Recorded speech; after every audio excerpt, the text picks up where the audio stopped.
Si nous sommes ici aujourd'hui, avant toute chose, c'est par amour d'Haïti. Nous avons fait sans doute le voyage le plus long de notre vie, et pourtant nous avons visité et voyagé aux quatre coins du monde depuis tant d'années dans le cadre de notre combat panafricaniste. Nous sommes partis d'Éthiopie, où nous étions invités à la fois à l'Union africaine, puis à l'université d'Addis Abeba, et ensuite à l'Africa Day, pour parler du panafricanisme, pour donner notre expertise sur la situation panafricaine au XXIe siècle, pour parler de la situation de notre peuple en Éthiopie, en Afrique et dans le monde noir de manière générale. Nous avons quitté l'Éthiopie, et parce que, de par notre combat politique, nous ne sommes pas autorisés à traverser certains pays que Haïti connaît bien, nous avons dû faire un détour, faire quasiment le tour du monde, et mettre 48 heures, un peu plus de 48 heures pour arriver. Mais Haïti vaut toutes les distances, vaut tout le temps, vaut toute la fatigue, et vaut toutes les dépenses pour que l'on puisse prendre la peine de venir vers elle, à ses côtés, à vos côtés. Comme l'a dit le frère Jory, nous venons dans le cadre de la tournée internationale panafricaniste que nous effectuons, dans l'optique des 10 ans de notre ONG internationale Urgence panafricaniste, organisation qui lutte pour la justice sociale, qui lutte contre la malgouvernance, qui lutte contre le néocolonialisme et pour la souveraineté des peuples noirs aux quatre coins du monde. Si nous venons ici, certains vont se dire, mais vous parlez de panafricanisme, mais Haïti est-elle une nation concernée par? Je dirais que non seulement Haïti est concernée, mais Haïti est la matrice du combat que nous menons. S'il n'y avait pas eu la révolution haïtienne, la révolution de la première République noire, il n'y aurait pas de Kémy Séba, il n'y aurait pas d'urgence panafricaniste. S'il n'y avait pas eu des esclaves rebelles de toute confession, d'ailleurs beaucoup de gens devraient s'en inspirer au moment où certains aiment les divisions puériles, des esclaves rebelles de toute confession spirituelle, de toute confession religieuse, de différentes ethnies, des hommes, des femmes, qui avaient décidé de se réunir et d'effectuer un élément fondateur, un moment fondateur de la nation haïtienne qui était la cérémonie du bois caïman. S'il n'y avait pas eu ces derniers qui s'étaient réunis, il n'y aurait pas le combat panafricaniste que nous menons. Haïti est la matrice du panafricanisme. Et donc nous retrouver au XXIe siècle, sur les terres haïtiennes, aux côtés du peuple haïtien, qui souffre fondamentalement aujourd'hui, c'est de notre responsabilité, c'est de notre devoir. Et il en revient de notre obsession de tout faire pour contribuer à ce que Haïti puisse se relever. Si nous sommes ici présents, nous sommes ici dans une démarche bicéphale. Nous avons un certain nombre de conférences dans des universités que nous allons donner toujours dans le cadre de la propagation du panafricanisme. Nous allons aussi mener certaines actions sociales, mais nous sommes aussi venus pour rencontrer différents visages, différentes personnes qui font le peuple haïtien. Et nous sommes surtout venus, et je n'ai pas peur de le dire, et je pense que ce message devra être le message que la presse devra le plus faire circuler, pour rappeler à notre peuple que nous aimons en crever, que l'ennemi d'Haïti ou l'ennemi des Haïtiens est loin d'être celui que nous pensons. L'ennemi des gangs haïtiens, ce n'est pas le peuple. Et l'ennemi des peuples et du peuple haïtien, ce n'est pas les gangs. L'ennemi du peuple haïtien, des gangs jusqu'au peuple, en réalité, c'est le système colonial qui veut assujettir Haïti. L'ennemi du peuple haïtien, ce sont ceux qui, depuis la défaite du système colonial, de l'ordre global occidental, face à la révolution haïtienne, c'est cet ennemi qui a tout fait pour humilier Haïti, pour engluer Haïti dans la paralysie politique, économique, sociale. Ce sont ces ONG néocoloniales que nous connaissons qui plongent Haïti dans un état de coma profond. Ce sont les lobbies et les réseaux qui inondent d'armes meurtrières la population haïtienne pour que celle-ci s'entretue. Parce que pendant qu'ils s'entretuent, Haïti ne peut pas être le poumon pour la révolution panafricaniste mondiale. Si nous sommes ici, c'est pour rappeler que ceux qui se présentent comme les grands amis d'Haïti sont ceux qui en réalité contribuent fortement à tout faire pour humilier ce pays. Quand j'entends des gens comme le président Macron qui dit qu'il va réfléchir a effectué une commission pour voir de quelle manière les choses se sont déroulées, enquêter, alors que tout le monde sait ce qui s'est passé, pour que Haïti soit asphyxié. Et tout le monde sait ce qui s'est passé pour qu'aujourd'hui, au XXIe siècle encore, Haïti soit humilié. La dette, nous la connaissons. Tout le monde la connaît. Il n'y a que l'Élysée et les autres États occidentaux qui refusent de constater cette réalité. Et j'adresse ce message à tous nos peuples, du plus bas peuple au haut peuple, des gangs aux simples citoyens. L'ennemi n'est pas haïtien. L'ennemi est à l'extérieur et nous devrions tous, et je dis nous parce que je m'inclus dans cette démarche-là, nous devrions tous nous réunir, faire front commun, cesser les guerres entre nous et nous tourner vers ceux qui font en sorte que Haïti vive un enfer. C'est le regard qui est le nôtre. C'est le message qui est le nôtre. Quand on parle du panafricanisme, on parle de diverses formes d'africanité dans le but d'obtenir une collective souveraineté. Haïti est multiple. Haïti est divers. Haïti est traversé par une multitude de sensibilités, une multitude d'émotions, une multitude de pensées. Et il en va de la souveraineté individuelle de chaque citoyen. Mais lorsque la souveraineté collective est menacée, on doit être capable de mettre nos égos de côté, de mettre nos différends de côté, de mettre nos sensibilités et nos hypersensibilités de côté, et de nous tourner vers ceux qui veulent nous voir broyer. On nous parle un peu partout en Occident qu'il y a des guerres de gangs qui se tirent tous dessus comme des sauvages, soi-disant.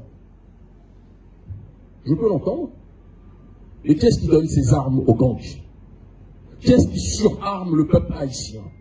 Ce sont les mêmes qui se présentent comme les meilleurs amis d'Haïti, mais qui ne veulent pas que Haïti puisse lever la tête. Quand on a des amis qui nous noient d'armes pour qu'on s'entretue, ce ne sont peut-être pas des amis, mais les sponsors de notre destruction. Et aujourd'hui, les gangs qui, à certains endroits sur le territoire, font la pluie et le beau temps, à mon sens, et je pense que certains l'ont compris à l'intérieur de ces gangs, parce que j'en ai déjà entendu un certain nombre, de gangs peuvent devenir des groupes de libération. Des gangs peuvent devenir des gens qui orientent la contestation populaire vers une cause noble qui est celle de la protection d'Haïti. Tout le monde sait que nous agissons en Afrique francophone, mais nous agissons aussi aux 4 coins du monde où notre peuple est installé. Et quand notre peuple est marginalisé économiquement, quand notre peuple est marginalisé politiquement, il est de notre responsabilité en tant qu'urgentistes panafricanistes de nous trouver aux côtés du peuple, même si nous sommes dans des territoires que l'on présente comme étant dangereux. Nous sommes au Cap haïtien. Si le temps et les moyens nous sont donnés, même si je sais que ceux qui nous ont invités ne veulent pas forcément que nous y allions, mais si nous pouvons, nous irons à Port-au-Prince, si nous pouvons.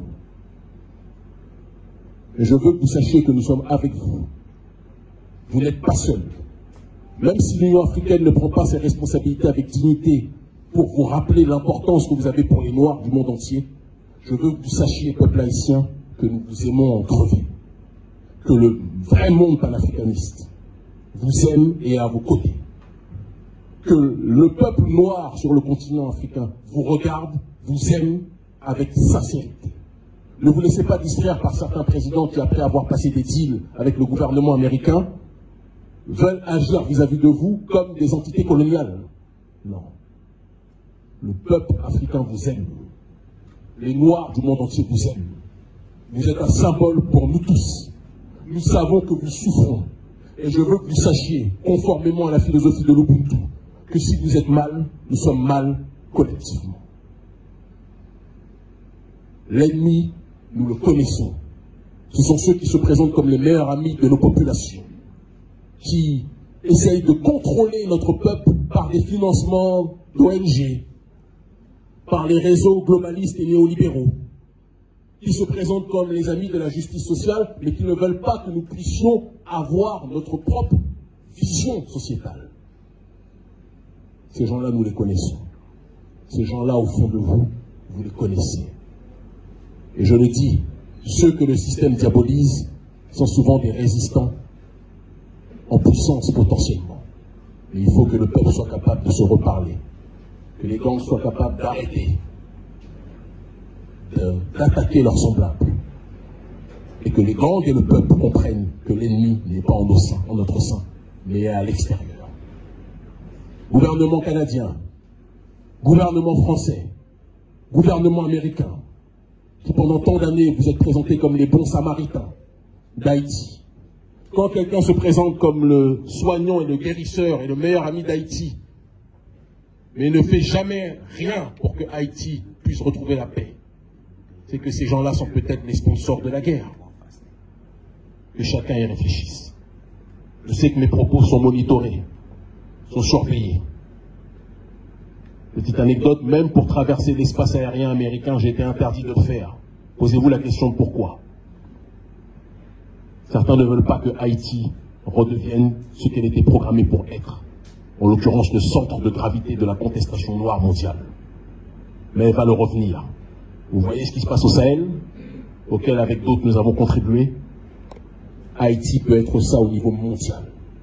Sera ça au niveau mondial. Mais il faut que nous prenions nos responsabilités.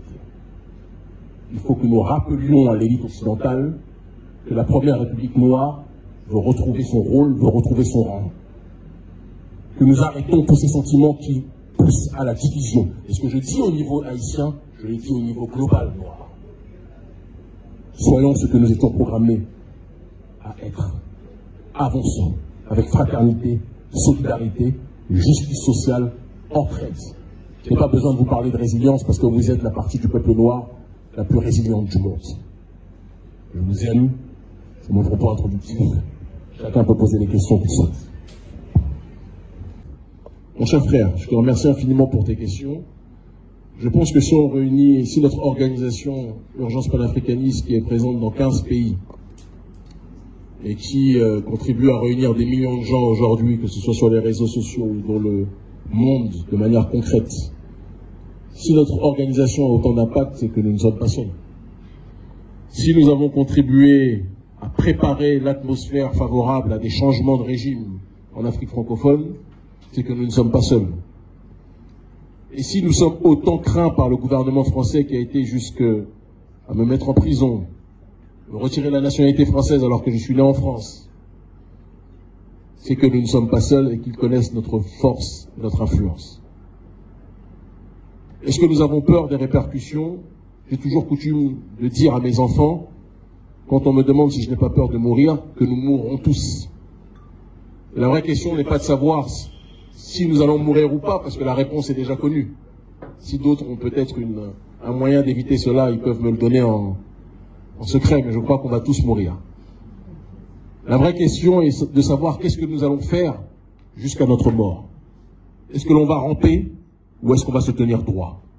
Est-ce qu'on va faire en sorte de donner de la dignité à notre peuple ou on va faire en sorte que notre peuple ait honte de lui-même? C'est la seule question qui, pour moi, prévaut. Et je pense fondamentalement que l'idéologie de la panafricanité que nous défendons est une idéologie qui nous fait revenir à la racine de nous-mêmes. Elle nous rappelle que nous ne faisons qu'un, nous autres membres de la création, avec l'entité qui nous a créés. Nous sommes un peuple fondamental, le peuple primordial, le peuple boussole de l'humanité. Mais beaucoup d'entre nous l'oublient. Nous devons nous rappeler de ces réalités si nous voulons être capables d'avancer. Le pire ennemi d'Haïti et le pire ennemi du peuple noir, en réalité, n'est pas l'extérieur. Mais c'est la peur que nous avons en nous-mêmes pour affronter nos adversaires extérieurs. Le jour où nous serons unis face à ces forces exogènes, aucune d'entre elles ne pourra tenir contre nous. Aucune. Et il faut que nous comprenions que Haïti s'inscrit dans une dynamique globale noire de résistance. Vous êtes beaucoup à commenter ce qui se passe, ce que nous faisons avec d'autres en Afrique francophone, au Sahel. Mais vous devez savoir que ce que nous faisons n'est que la résultante de ce que Haïti a fait. Il reste une part importante à effectuer. Ceux qui vous font croire qu'aujourd'hui Haïti n'a plus d'ennemis, et que Haïti est simplement désorganisé, que Haïti est dans une paresse, que Haïti est dans une léthargie, vous devez vous rappeler que ce sont ceux qui veulent vous maintenir dans la paralysie. Haïti doit se rebeller. Haïti doit rappeler aux véritables ennemis du pays qu'elle ne se laissera plus maltraiter, qu'elle ne se laissera plus contrôler. Pour un pays dont on dit qu'il est l'un des pays les plus pauvres du monde, pour un pays dont on dit que c'est un des pays les plus assistés du monde, pourquoi toutes les ONG occidentales et pourquoi toutes les institutions internationales font tout pour contrôler Haïti? Si Haïti est si pauvre, elle ne sert pas à grand-chose. J'aimerais parfois comprendre. Quand vous voyez un territoire qui ne sert à rien, si vous voyez une population que vous pensez être en dehors de l'histoire, vous la laissez dans son délire, vous ne la calculez pas. Mais pourquoi quand je viens à Haïti, je vois toutes les nations occidentales de la Terre, même les territoires les plus microscopiques, qui occupent ce territoire, qui viennent sous couvert de sponsoring de leur ONG pour essayer de coopter certains membres de la population. Pourquoi tant de volonté de contrôler les consciences? C'est une question que je me pose. La vérité est que tout le monde en Occident connaît la puissance d'Haïti. Il n'y a que les Haïtiens qui ne réalisent pas leur propre puissance. Mais ça va bientôt changer.